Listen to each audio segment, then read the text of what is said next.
Well, hello people. Now this is Hong Kong. I've never been there, and it's never been a place I really thought I'd want to go. Of course, it was handed over to China some time ago. And there was a bit of a resistance in Hong Kong about it, but it was quashed quite quickly. Anyway, this British MP, Femon, went to visit Hong Kong and her grandson with her husband. And when she landed, she was pulled to the side.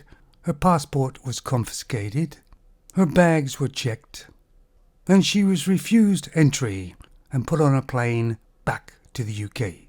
Her husband apparently was okay to visit, but he decided not to.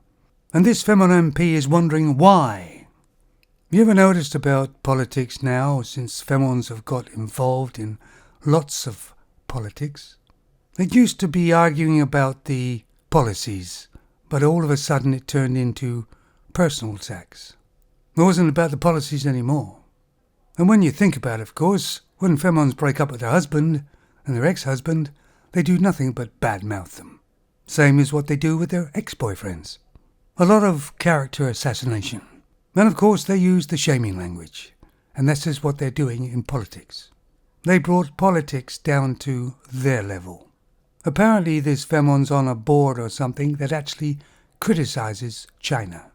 Of course, in her words, it's to hold China accountable. So obviously she said quite a few things against China in public as well. And obviously China has taken a note of it. And she's obviously on a list.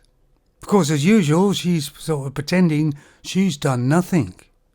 She's probably badmouthed the regime and the policies in China quite loudly, and then probably wonders why she was refused entry to Hong Kong, which is part of China now.